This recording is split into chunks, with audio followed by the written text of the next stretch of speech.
South में भगवान की तरह पूजे जाने वाले थलाइवा उर्फ रजनीकांत आज 73 साल के हो चुके हैं। उम्र के साथ साथ रजनीकांत की फैन फॉलोइंग और उनके रिकॉर्ड भी हर साल बढ़ते ही जा रहे हैं। इसी साल रजनीकांत की फिल्म जेलर ने 600 करोड़ से ज़्यादा कमाई कर तमिल सिनेमा का इतिहास बदल दिया। रजनीकांत साउथ के इकलौते एक्टर हैं जिनकी दो तमिल फिल्में 500 से ज़्यादा कलेक्शन कर चुकी है। उम्र के इस पड़ाव में भी रजनीकांत हीरो बनकर अकेले फिल्म की कमान संभालते हैं और रिकॉर्ड बनाते हैं, जबकि उनके सभी हमउम्र हीरो अब सपोर्टिंग रोल ही करते हैं। रजनीकांत फिल्म जेलर के लिए 200 करोड़ फीस लेने वाले सिर्फ साउथ के ही नहीं बल्कि भारत के हाई पेड एक्टर हैं। फिर भी ये तमाम उपलब्धियां उन सभी फैंस के जुनून के आगे फीकी है जो रजनीकांत को अपना भगवान मानते हैं और पूजते हैं। यही कारण है कि साउथ में रजनीकांत की फिल्म रिलीज होने पर कई जगह छुट्टी घोषित की जाती है, जश्न का माहौल होता है और टिकट के लिए दंगे ना हो तो हैरानी की बात होगी। रजनीकांत के पास सबसे ज्यादा फैन क्लब होने का रिकॉर्ड है। पूरे 66,000 रजिस्टर्ड और अनरजिस्टर्ड फैन ग्रुप की तो कोई गिनती ही नहीं है। हालांकि 80 के दशक में एक समय ऐसा था जब सभी डायरेक्टर्स और डिस्ट्रीब्यूटर्स ने नाम लिया था कि रजनीकांत का करियर अब खत्म हो चुका है। इसी बीच अमिताभ बच्चन की एक फिल्म रजनीकांत के लिए स्टारडम दोबारा हासिल करने का जरिया बनी थी। आज रजनीकांत के जन्मदिन के खास मौके पर जानते हैं उनके बस कंडक्टर से सुपरस्टार बनने तक की कहानी। पिता के रिटायरमेंट के बाद रजनीकांत के परिवार को आर्थिक तंगी का सामना करना पड़ रहा था। ऐसे में रजनीकांत कुली बनकर काम करने लगे। आमदनी कम थी तो वो छोटे मोटे कई और काम भी किया करते थे। कुछ समय बाद हुनर की बदौलत इन्हें बेंगलोर ट्रांसपोर्ट कंपनी में बस कंडक्टर की नौकरी मिल गई। रजनीकांत अपनी दमदार आवाज़ में लोगों को बड़ी ही स्टाइल में टिकट दिया करते थे, जिसे देखने के लिए हर पैसेंजर की नज़रें उन्हीं पर टिकी होती थी। दूसरी बस कंडक्टर और ड्राइवर रजनीकांत को काफ़ी पसंद करते थे। एक दिन प्ले राइटर टोपी मुनिप्पा बस में सफ़र कर रहे थे, तभी उनकी नज़र बस कंडक्टर रजनीकांत पर पड़ी। उन्हें रजनी की स्टाइल काफ़ी पसंद आई। उन्हें झट से रजनी को अपने प्ले का हिस्सा बनने का प्रस्ताव दे दिया। रजनीकांत भी मान गए और कंडक्टर का काम करने के साथ साथ प्ले भी करने लगे। बस कंडक्टर की नौकरी होते हुए रजनीकांत की दोस्ती बेंगलोर में ही पढ़ने वाले मेडिकल स्टूडेंट निर्मला से हो गई। कुछ समय बाद दोनों एक दूसरे को पसंद करने लगे और फिर दोनों को प्यार हो गया। एक दिन रजनीकांत ने अपनी गर्लफ्रेंड को प्ले देखने बुलाया। रजनीकांत का अभिनय इतना दमदार था कि उनकी गर्लफ्रेंड ने कहा, आपको हीरो बनना चाहिए।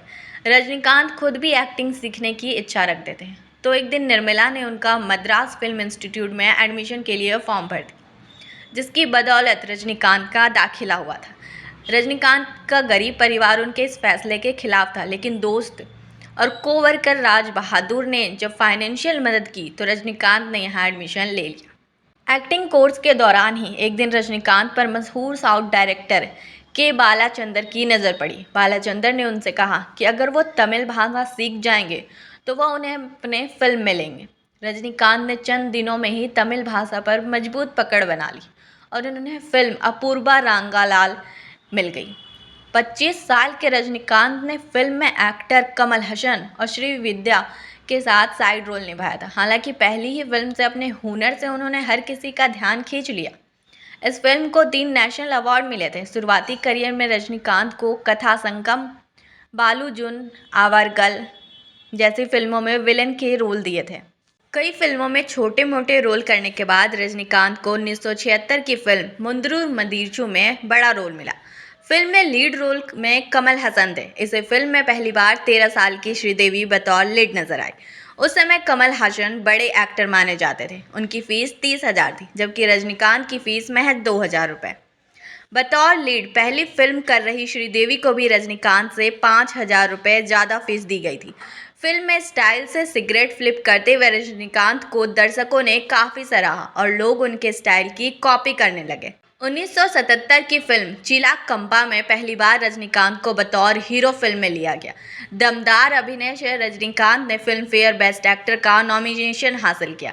रजनीकांत की जिंदगी बदलने वाला साल 1978 था, जब उन्हें फिल्म बैरवी में सोलो लीड कास्ट किया गया। फिल्म रिलीज से रातों रात रजनीकांत सुपरस्टार बन गए और उन्हें सुपरस्टार कहा जाने लगा।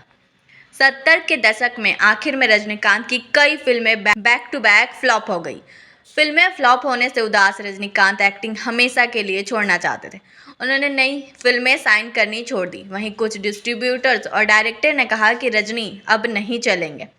इसी बीच रजनीकांत को अमिताभ बच्चन की फिल्म डॉन की तमिल रीमेक फिल्म बिल्ला मिली। रजनीकांत अमिताभ बच्चन को अपनी एक्टिंग इंस्पिरेशन मानते थे, तो वह एक्टिंग छोड़ने के बावजूद फिल्मों में लौटने के लिए राजी हो गए। 1980 में रिलीज हुई बिल्ला में डॉन बनकर रजनीकांत ने वो कमाल कर दिया कि फिल्म 25 हफ्ते तक सिनेमा घरों से उतरी ही नहीं। फिल्म जबरदस्त हिट रही और रजनीकांत तमिल सिनेमा के सबसे कामयाब हीरो बन गए।